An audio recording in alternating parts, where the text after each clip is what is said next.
In Government Monday night, the town hosted its annual elections, and this year there were 3 contested races: Planning Board, School Committee, and Library Board of Trustees. As the polls closed and the votes were calculated, the results were as follows. Sherry McLeish received 519 votes, edging out 3 other candidates to earn the seat on the Library Board of Trustees. Deborah Homewood narrowly beat Alfred Porro for a spot on the Planning Board. And in another close race, David Hiltz beat Ben Mosier for a seat on the School Committee. At Tuesday night's Selectmen meeting, the board reorganized and elected Selectman Maloney as chairman. Administrative assistant Jess Joswick was appointed clerk. After reorganizing, the Selectmen briefly discussed town meeting articles. Selectman Hajar shared some information he gathered at an online workshop regarding ethics and conduct, and the board discussed how they can use this information to better serve the community and official committees. The Selectmen will meet again next week. Also Tuesday night, the ZBA met, and aside from the resignations of Chairman Brady and Member Riley, there were 4 cases on their agenda. They began by welcoming Mary Kate Daly, who was appointed as a new full-time member. First case was 1369 Providence Highway Realty Trust. There was a motion for a continuance for 1 month on this case, which would be the May 4th meeting. Case number 2 was motion to approve an addition on 10 Morrill Road. The third case was the 13 East Hoyle Street sign, and there was a motion to continue the case to the April 20th meeting. The final case that was discussed was an Neponset addition, which was approved by the board. Lastly, the board approved minutes from the March 2nd meeting. Their next meeting will be on April 20th.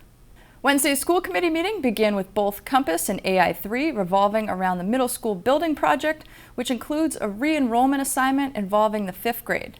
The estimated total cost to enroll the 5th grade into the new middle school would be around $14 million. John Longley and Hugh Galligan gave an update on the upcoming spring sports season, and Segal Reese gave an update on the COVID-19 case count and reminders on the travel advisory and mask-wearing advice. Dave Thompson's superintendent's report reviewed the timeline for full in-person learning, with the middle school gearing up following April break, and seniors starting a phased opening for the high school on April 12th. Lunch continues to be a main focal point for the reopening. The high school, as you know, we are going to bring back our seniors on Monday. We are still going to keep the current partial day, which is we go through the day to 11:45.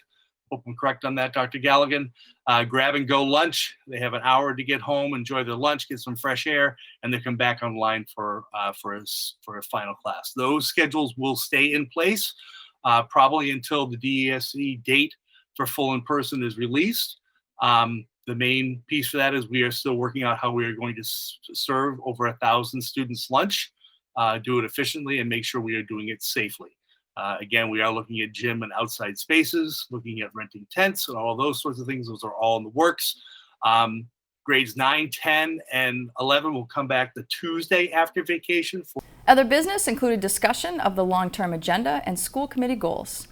The school committee will meet again following the break on April 27th. The Conservation Commission was the other meeting on Wednesday night. The one public hearing on the agenda was the notice of intent for 64 Puritan Place. After fielding questions, the board approved the order of conditions.